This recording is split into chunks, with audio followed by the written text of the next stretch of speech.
everybody, welcome back to Sports and Ish. We have a special guest this week. We have Coach Yoann Damet of LA Galaxy. Yoann, how are you doing? I'm doing well, thank you. Thanks for having me. Good. I feel like you have an exceptional tan right now. So this has to be LA. You're wearing LA on your face right now. I love it.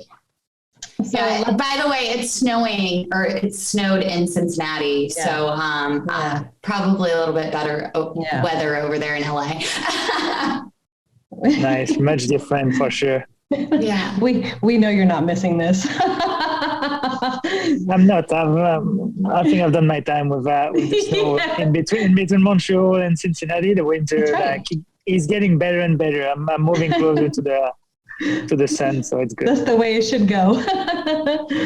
So, all right. Speaking of Montreal, I want to introduce everybody to who you are. That those who are tuning in that don't know your career the way that I do. Let's talk about where you came from before you came to the States. Tell us about what you were doing before you came to the States to do some coaching here. Yeah, so I started my journey in France, born and raised in France. Then early on, I knew I wanted to get into coaching. So that's what I did in France. Started to coach when I was 16. Started to pass my licenses, my coaching badges, and I got an opportunity to go to Montreal, to Canada, to do that for a living, which is quite difficult to do in Europe and in France. So I was 23 when I moved in. I'm sorry, 16. You were 16 and you started coaching. That's an incredibly young age, right? Yeah. Even in Canada, that's really young to coach, right?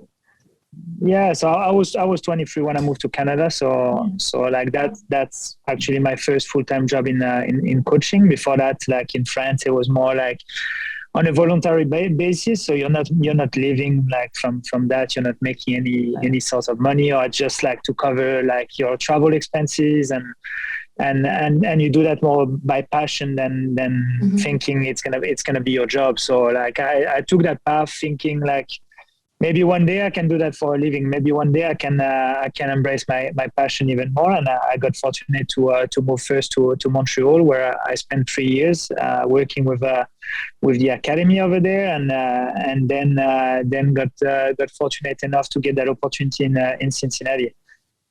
So how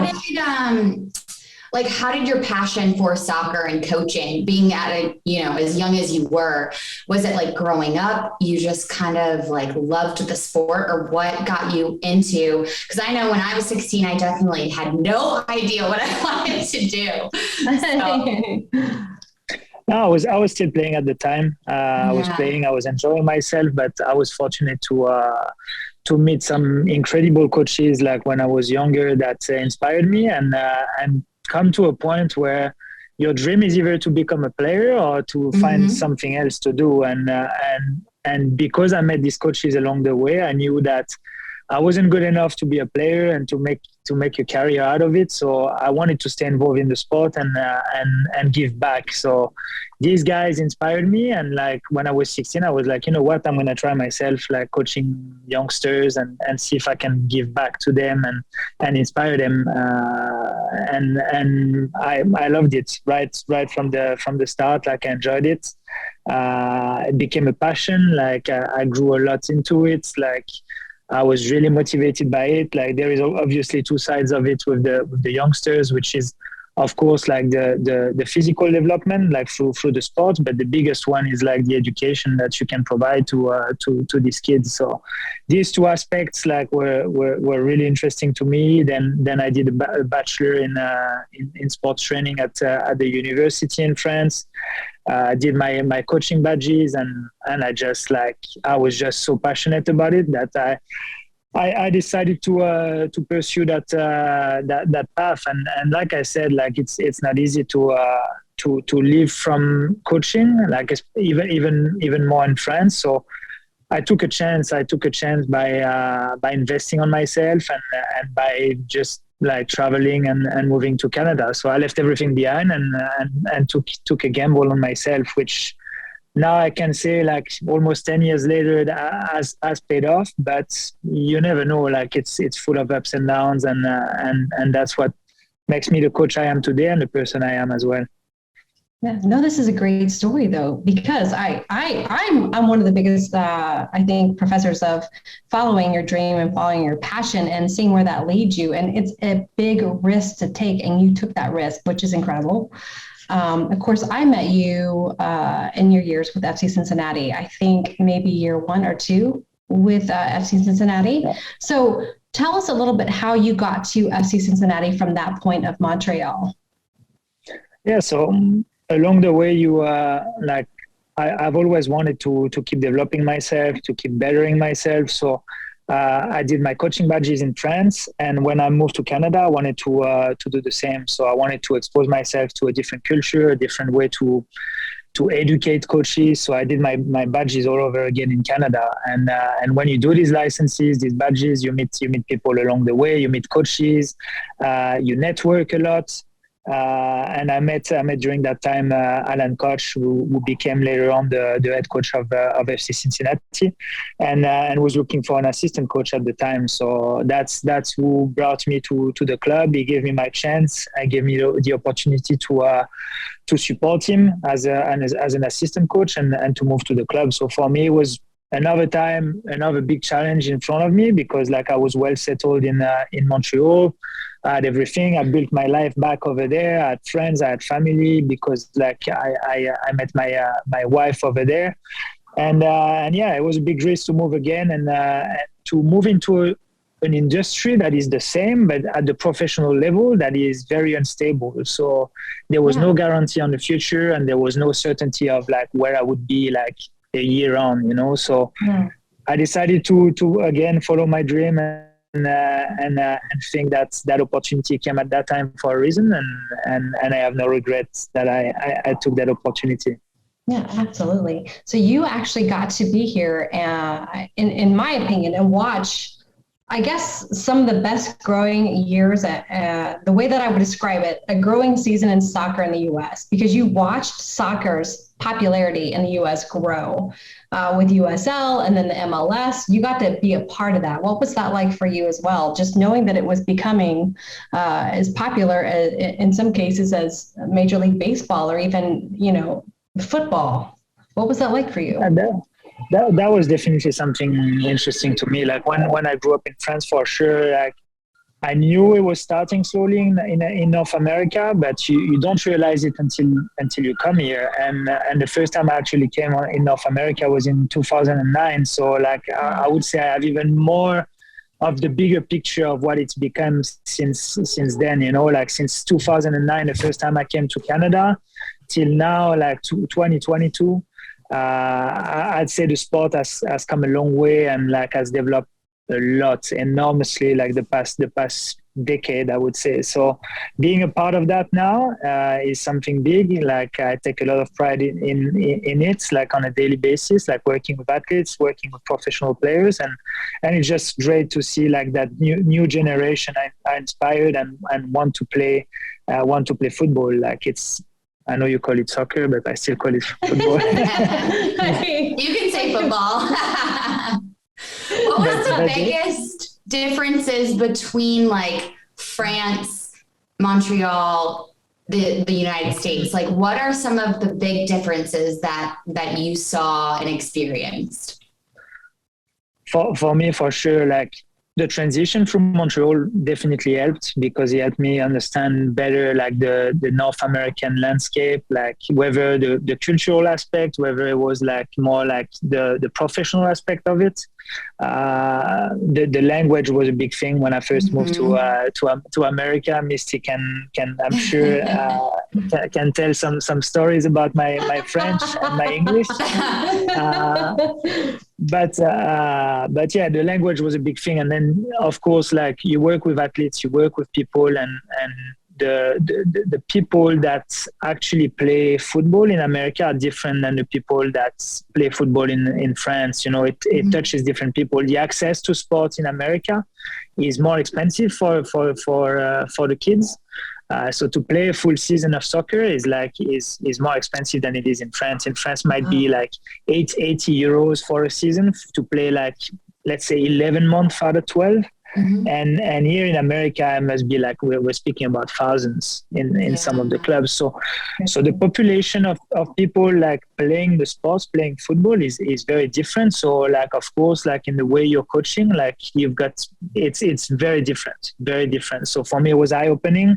And of course, you're trying to understand also like the genes of people. Like American people are different and Canadian are different and France. And that's the beauty of what we do. And when you work at the professional level, you meet even more culture, even more like people coming from different background, which is like so enriching. So that's also a big thing that I love in what I do, is like you get to meet people along the way and to work with people along the way that come from everywhere, like around the world. And that's the beauty of it. Yeah, I totally agree. I actually was just telling someone before we started this, like I actually get to interview one of my favorite internationals. You're one of my favorite people that I ran across in soccer. And I said how incredibly crazy it was to spend that amount of time with somebody and all of these people on the road, right? So you would spend like basically mid-January through like October with all these people. And then when you came home, you missed your family, right?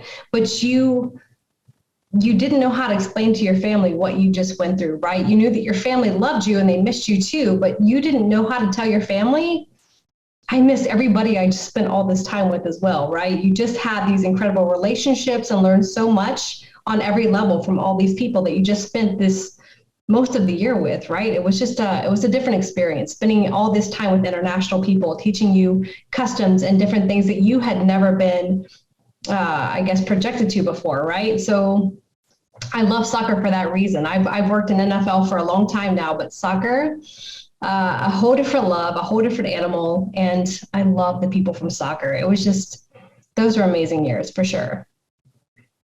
Yeah, no, it's great. You get to meet so many people with different stories and background, and that's, like I said, that's the beauty of it. Like I think like you spend so much time with each other that it becomes second family, and like you get that feeling when the season ends, that's like you get that feeling that you're gonna miss them, you know, and on the other end, you spend so much time with them, and it's time to have a break and to relax and to refresh. But still, like that industry, like the sport industry, is very special for the emotion you live together. You know, like you live the highs and the lows, and like every week, like you get assessed on your performances and on the games and on the performances, and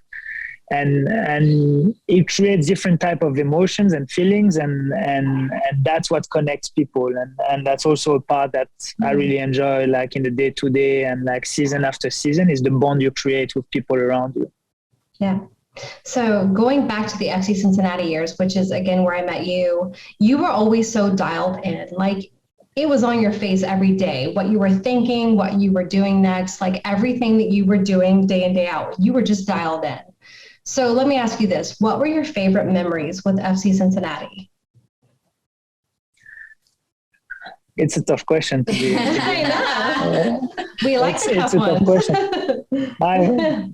Of course, it's always easy to remember the good moments and to enjoy these moments, because like it's so positive. Like winning the regular season in 2018, like making it to the semifinal in 2017 of the US Open Cup. Like these memories were unbelievable, and like I love to think about these moments. But for me, the good memories were also the bad time, because you learn so much about people, you learn so much about yourself. And I've enjoyed the struggles, you know, like the 3 years in the first 3 seasons in MLS were difficult. A lot of challenges got thrown our way and my way as well as an individual. And I've learned to embrace them, and I've learned to enjoy these moments and take a lot from them too. Like I'm more someone that learned from criticism and the bad time than someone that learned from the good time and the successes, you know. So I would say all these things together like give me gave me the opportunity to better myself as a person and as a coach, and that's all what I could ask for at the time, you know. Yeah, you did. And during the time with FC Cincinnati, you actually became the interim head coach, I believe twice, which made you actually set records, Coach Yoann. You set records as the youngest coach in the MLS. So what did that feel like for you? I'm sure at the time, in fact, I could see it on your face, like the pressure was on. Like, you're the youngest guy, everybody's watching you. You've now just set a record. What was that like for you during that time? Yeah, to be honest, I tried not to think about it too much. Like, these are numbers, and at the end of the day, you want to show people your value as a professional. So for me, that was the biggest challenge, was like, let's not have people focus too much on my age, but let's make sure they focus on the work I can actually do. And that was my challenge. And like, the club was in tough situation, and I tried to do my best. I tried to put like all my effort in like helping the team, helping the club, and that's all I wanted like my focus to be on, you know. This record for me is nothing. I don't want people to think about me and like associate that with that record. I want to make sure that what I can do as a professional is what people look at and people assess me on, you know. Like I want that to be like the main focus. Yeah. Did you ever have other coaches reach out to you for advice or criticism or anything that you could talk to them about? Because I feel like you were setting an example for so many people wanting to be where you are, if that makes sense. Did you ever have other people reach out to you like, how can I get there? How can I be this? What should I do? Did you ever have anybody reach out to you? Yeah, of course. Like the coaching community is like a big and small at the same time community where people like want to share, want to discuss, want to grow together. So myself first, like, I've reached out to so many coaches that I either met along the way or that I look up to and I try to basically learn from. So of course there is people reaching out to me as I'm reaching out to other coaches to learn, and like it's all about like sharing and making sure like we support each other in our growth. Like, things you can learn from someone, at some point you can give it back to someone else, and like by helping each other out, I think you can only make yourself and other people better, and that's like, we're all so unique and different. Like, I've never been afraid of sharing or discussing with other coaches. I think it can only make us all better in the end, and help the sport grow. You know, we spoke at the start about like soccer, football growing in North America. I think that's a part of it too. You know, you want to share things with other coaches. You want to make sure that you maximize what you've got, and you're basically helping. Yeah, for sure. So, Rach, if you want to take over about LA Galaxy, from FC Cincinnati to LA Galaxy, share with Rachel. She'll ask you some questions from here about what that journey was like, because it's kind of a big deal. I mean, it's kind of a big deal. Kind of a big deal. So how did you get to LA? Tell us a little bit about that experience for you, how it's been, how you've enjoyed it so far. Yeah, so I went through an interesting moment. Of course, like losing my job in Cincinnati and trying to find a new opportunity was like a moment that I was gonna have to experience in my career, and that I will have to experience again, like throughout my career. So during that time, you're trying to find the right opportunity, find the right move for you in order to keep growing and keep like developing yourself. And for me, I've had different opportunity during that time, different possibility. You interview, you get your hopes up, and then you get disappointed, and then you move on to the next. And when LA came, like, it was a matter of like basically implementing a project that was bigger than just being involved with the second team for me. I met with the academy director, Mike Munoz. I met with the first team head coach that was there for a year before I came. Greg Vanny, successful also in North America, like winning titles in Toronto and quite known in the soccer environment in North America. So having these two guys like guiding me and like basically defining what the project was gonna be and what they wanted to do with it, like moving forward, was something really exciting to me. Having the opportunity to work in between these two guys, in between the academy and the first team, and having my own team with the reserve team was also an opportunity to challenge myself, to be able to learn, to keep learning from the first team, but also to challenge myself by putting my hands on a team and having like professional players with me that I had to guide to make that step to the first team. So when that opportunity came, speaking with them both and looking at the environment, looking at the project, for sure it was really appealing, really exciting to me, and I was happy to be able to finalize that with them and to move over here in Los Angeles. So it was definitely something that I would have dreamed of before, like to be like thrown with a team at the professional level, like coaching in USL Championship, and also being able to be in an MLS environment was like a very good mix for me, and I've been happy. That's awesome. And so being a coach, you're dealing with a bunch of different athletes, ages, all of that. What kind of advice or what do you look for in certain, obviously you look for talent, but are there other qualities that you're looking for in players that you want to have on the team with you that you love to work with?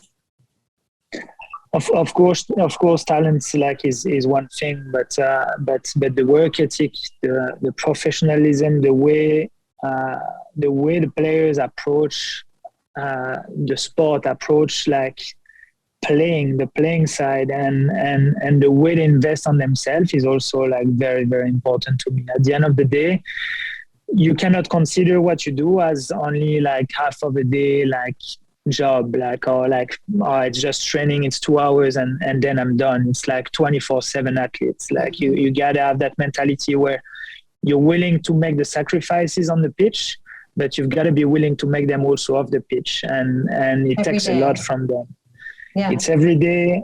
There is no vacation, there is no days off, there is no weekend. Like that's the reality. If you want to be great at what you do, you've got to make these sacrifices. And of course, you wish for all the players to understand that from the get-go and to have that mentality. But there is a big part of teaching, like whether it's at the academy and still at the second team level, which I had to deal with this season. Like you have younger players that need to understand that when you go home, you need to look after yourself. You need to make sure that nutrition, sleep, recovery, all these things, all these boxes are ticked, because if they are not, there is somebody else doing it, and that somebody else might get the job instead of you.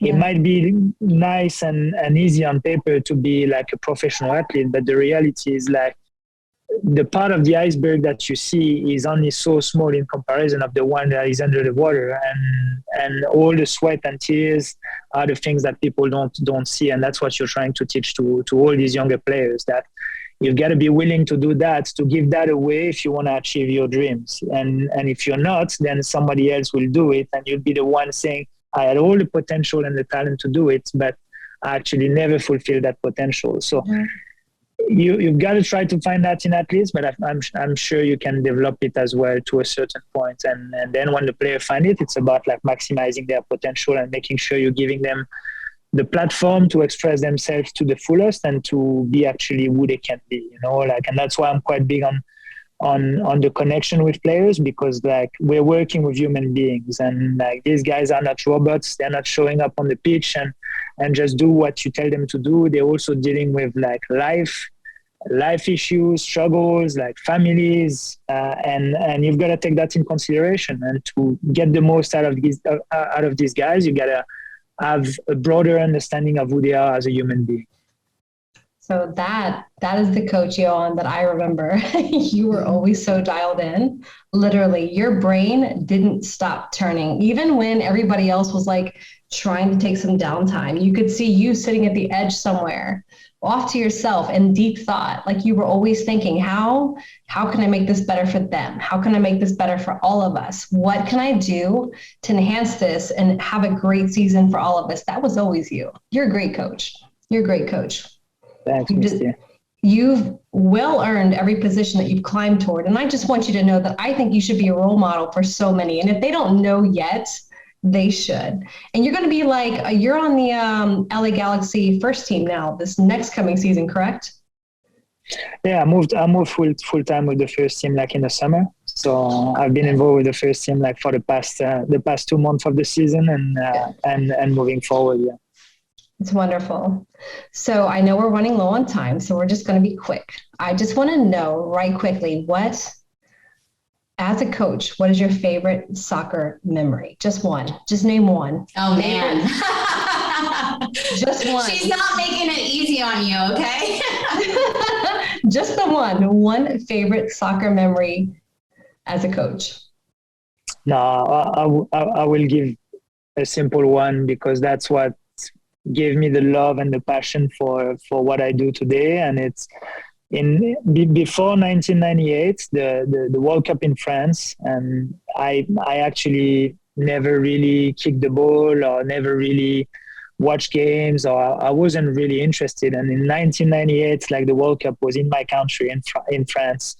Oh, I love the that. France actually won it, and I was a kid. I was 8 years old at the time, and I followed the team like through the stages until they left that trophy.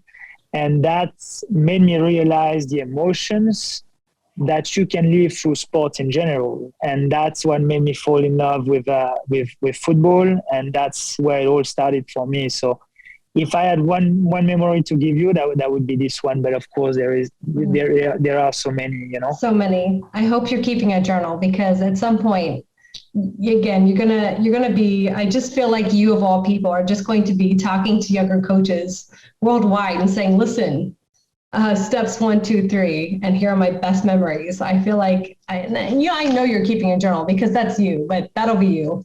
You'll be teaching the younger coaches someday, because again, you've set records as a younger coach. So I hope you realize what an important role that you're playing in U.S. soccer. I think it's important. Thank you. You're Thanks, welcome. All right, we're going to let you go because I did promise I would let you go. I said I would let you go at 9 p.m. our time. And I know you said all professional, but there's one thing I asked you to say at a party once. We were at an FC Cincinnati end of the season party, and I said, listen, you're the only Frenchman I've ever met in person. Will you please say Ricky Bobby for me? I actually don't remember that. I have video. I'll send it to you. Sounds good. Yoann, have a great evening. Please. Thank you so much. Yeah, we appreciate you being on here. And congratulations with all your accomplishments. Like Misty said, I'm sure you're already inspiring other people right now, and whether you know it or not. So yeah, you are. Keep doing what you're doing, and thanks for joining us. Yes, and give Stephanie a great big hug for me, and I want to see pictures of the family. Send them on. I will. And good luck. Thank you very much. Thanks. We'll be watching you next season. Thanks for coming on.